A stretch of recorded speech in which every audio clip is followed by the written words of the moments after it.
皆さんこんにちは、こんばんは、デシモです。今回は格別の浄化力と高い波動を持つ石で、ガネーシュヒマールという産地で採掘されたヒマラヤ水晶を使ってヒーリングを行います。このクリスタルが持つ圧倒的な成長へのパワーは、変化への恐怖や焦りを砕くように消し去り、透明な氷のような清らかさが心身に行き渡ってエネルギーレベルから落ち着きを与え、今どんな状況にあっても自分の中に芯が通ったような感覚を与えてくれます。これからしばらくこの特別な水晶のヒーリング効果と、この水晶が持つ記憶についてお話ししますが、すぐにヒーリングを受けたい方はこの部分を飛ばしてタイムスタンプでヒーリング開始までお進みいただき、お話は後で聞いていただいても大丈夫です。ガネーシュヒマールはネパールとチベットの境にあるヒンドゥー教の知恵と富の神、ガネーシャに守られている7000メートル級の霊峰です。この水晶は採掘を許された民族によって重機を使わず手作業で採掘されているそうです。クローライトという緑色のそれ自体が高い浄化力を持つ鉱物が苔みたいにくっついているものが多くて、これもびっしりくっついてるんですけれども、成長過程でできる様々な形があるのが特徴です。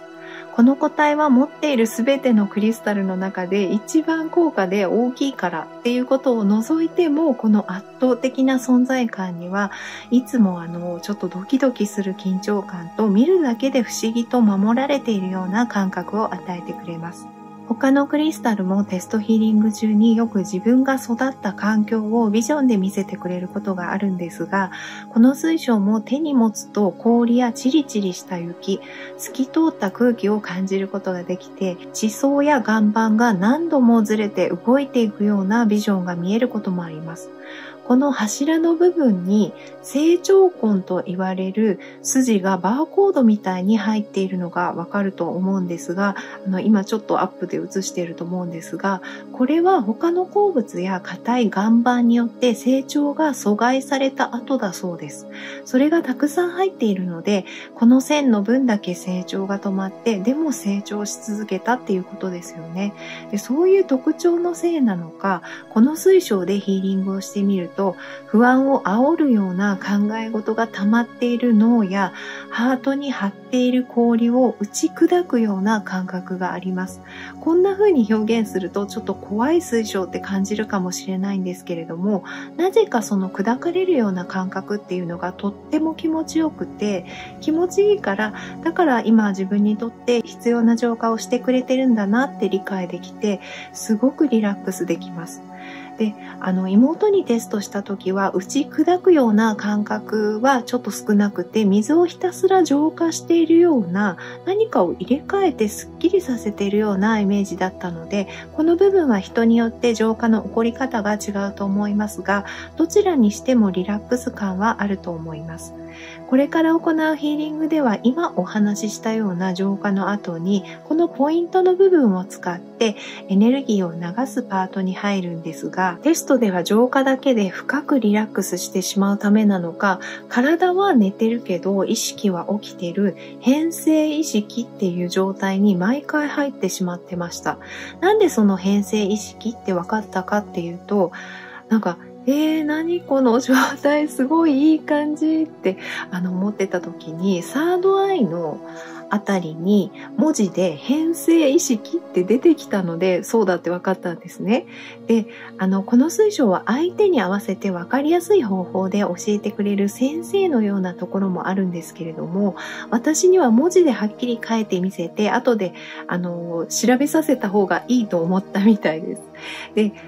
どうして私に変性意識を体験させたかというと、ヒーリングするときにもっとリラックスしていてほしいからだそうです。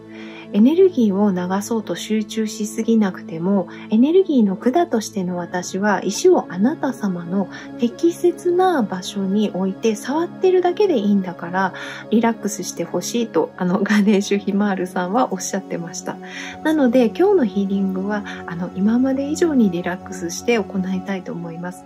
変性意識はスピリチュアルや瞑想に詳しい方はご存知の言葉かなって思うんですが、私は知ってるようで説明できない言葉だったので、後で調べてみました。変性意識っていうのは宇宙との一体感、全知全能感、強い至福感などを伴うことがある日常とは違う意識状態のことだそうです。瞑想や催眠などで非常にリラックスした状態も変性意識の一種だそうです。瞑想が苦手って私思ってて、すぐ寝ちゃうし全然できなかったんですけど、そんな人間でもクリスタルに助けてもらったらできるのってすごいですよね。なので、今回のヒーリングでも石の波動を感じやすい方は変性意識のような状態に入る方もいらっしゃるかもしれませんが、もしそうじゃないとしても、エネルギーはあなた様に一番合った形で流れて調整をしていきますので、安心してください。妹でテストで遠隔ヒーリングをした時は、エネルギーを流すパートに入ってクラウンチャクラに当ててた時に、肉体とその外側にあるエネルギー体の境界線が光るような感じがして、光るようなところがもうはっきり見えたんですけれども、頭上にまた文字でリキッドクリスタルボディって書いてあって、それが強化されているっていうことが伝わってきました。リキッドクリスタルボディっていうのも調べてみたんですが、説明するとものすごい長かったので、ちょっと短くしてみると、身体的意識のある体ということだと思います。普通意識があるのは脳とかマインドと考えられていると思うんですが、実は臓器や体の特定の場所や皮膚なども意識があって、この水晶はそういう意識を強化して脳や感情だけではなく、全身で波動や愛、周りの状況や地球、果ては宇宙を感じて、霊的にも肉体的にも成長を促しているっていうことを伝えてくれたんだと感じました。で、妹のサードアイからはどんどんポイントが、頭の中、脳の中の消化体の方まで入っていって、そして喉を通ってハートのチャクラに来た時に、キーンと冷えた空気の中に透明な湖があって、その中にクリスタルがこう入っていくような感じでした。で、この水晶が近づくと、ハートチャクラはもう今まで見たことがないぐらい深い透明な水をたたえて迎え入れるので、ハートが喜んでいることがわかります。そしてその下のチャクラも同じようにクリスタルのエネルギーごともっと深くの体、魂まで入っていくので、受け手はヒーリングを受けている感覚もなくなるかもしれません。もう一つこの水晶の持つ特性のことなんですが、ガネーシュヒマール水晶は全ての経験を記憶していて、必要な時に知恵として授けてくれると言われています。しかもこの個体はちょっとですね、薄くて映像で映すのが無理かもしれないんですけれども、ここにですね、レコードキーパーという三角形のデコボコがあります。このレコードキーパーがある水晶は太古からの記憶を保管する特別な水晶と言われていて、アトランティス文明の英知が詰まっていて、三角形の部分が情報の扉となっているんだそうです。それは個人の記憶かもしれないし、ガネーシュヒマール水晶が持っている宇宙や地球や人々の記憶かもしれないんですが、この水晶を使うことで初めて私の過去世の記憶なのかなと思えるビジョンが見えたんですね。で、私は最近になって次元間を移動する瞑想の練習を始めたところで、過去世についてまだ自信を持ってお話できないですし、あと皆様の中にも過去世とかに興味ない、信じてない方もいらっしゃると思います。過去世については証明できることではないので、ふーんっていう感じでおとぎ話的に聞いていただければと思うんですけれども、この石を自分のサードアイに当ててヒーリングをすると、毎回満天の星が見えるような小さな村での出来事が出てくるんですね。で、その村では人を癒すような役目、つまりヒーラーなんですけれども、ヒーラーが王様に選ばれる決まりがあって、で、私はその役目に選ばれていました。でも今までの暮らしを捨てて普通じゃない人になるのがすごく寂しかったし、家族とも離れなければいけなかったんですね。でも王様になるしか選択肢がなくて、その覚悟をしました。その村には小さなストーンサークルがあって、てよくそこに行っていたことと、そこかどうかわからないんですけど、その村にですね、スミレに似てるけど、ちょっと違う形の花がいっぱい咲いていたこともわかりました。で、私がクリスタルの大きめの、もっと大きいポイントだったんですけれども、そういう、柱ですね、を持って、長い黒髪の彫りのすごい深い顔立ちの女性に対してヒーリングしているところもビジョンで出てきました。で、こういう記憶を最初見た時に、そういうことが見えたこと自体にちょっとショックを受けたんですが、それから1ヶ月ぐらい経つと気持ちが変わってきて、もしもそれが自分の過去性の一つだとしたら、今の人生でやってることは突発的になんかわけがわかんないけど、やってるとか起きたとかじゃなくて、一回の人生で終わらないくらいの願いなのかもしれない。その過去性の自分のことは知らないけど、その知らない自分のことを仲間とかちょっと同志みたいに感じられるようになってきて、ちょっとだけ心強くなって元気をもらえました。もしそれが私個人の過去性じゃないとしても、古代から人は人を癒そうと様々な能力や意志を使って生きてきて、私もそういう流れに乗っているのかなって考えると、ちょっとですね、なんか厳かな気持ちが湧いてきます。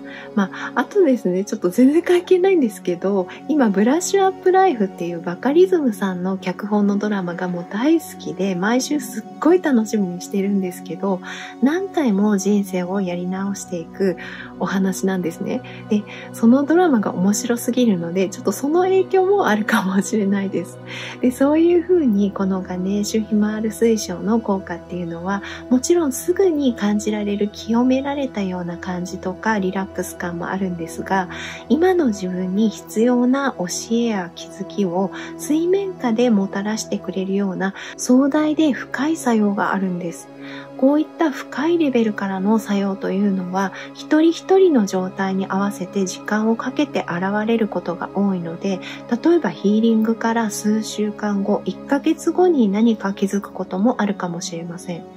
このヒーリングのエネルギーは信じていても信じていなくても、何も感じなくても同意があればあなた様に流れて最善の状態に調整され、心身を修復し必要な変容を促します。そしてあなた様にもともとある愛と力と一体になって生きていけるように確実にサポートしてくれます。何か変わった効果があったという時、それは私、手下が何かしたわけではなくて、エネルギーを受け取ったあなた様自身が癒しを起こしたということを思い出してください。流すだけで効果のあるヒーリングですので、リラックスした状態で他のことをしていてもいいですし、寝てしまっても大丈夫ですが、積極的に石の肌を感じたい方は、この水晶がハートや体の中に入っているのをイメージしてみるのもおすすめです。ここに来てくれてありがとう、ようこそなど、ちょっと話しかけてみてもいいと思います。また、ヒーリングの感想がとっても参考になっていて励みになっていますので、コメントをいただけると嬉しいです。いつもコメント本当にありがとうございます。それではあなた様のヒーリングを始めます。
はい、終わりました。お疲れ様でした。ありがとうございます。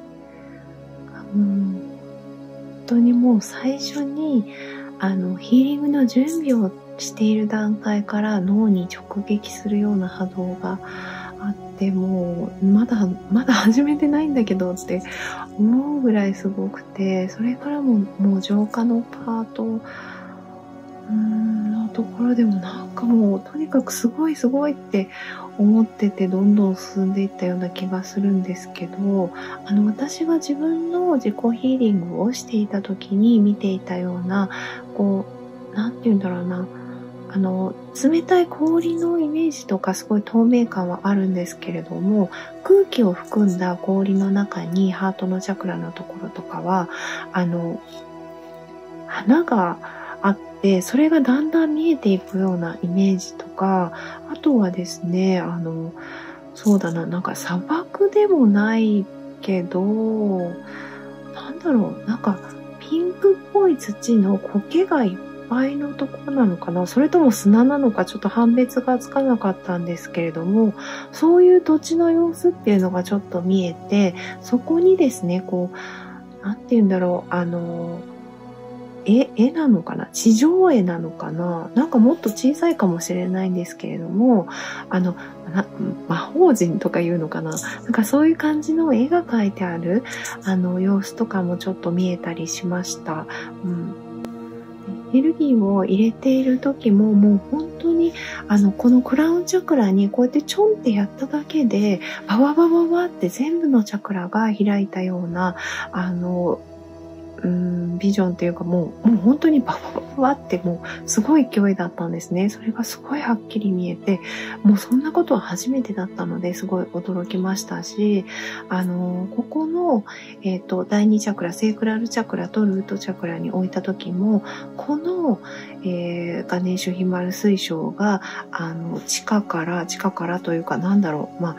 山の中からというか、この水晶が育ってきたところから、迎えに来て、わーって花が咲いたようになって、もう本当に光もすごかったですし、ここに置いた時も、ここにエネルギーを流していた時も、本当に強いエネルギーが、発されていてというか、もうあなた様がすごかったんですね。なので、ここのエネルギーって、ここら辺のエネルギーってちょっと性的なエネルギーとも直結していて、それは創造性を高めてくれるエネルギーなんですね。なので、ちょっとあなた様のこれから創造性っていうのが、何らかの形でちょっと開花するようなこともあるんじゃないかなって思いました。もう本当に素晴らしいヒーリングをさせて、い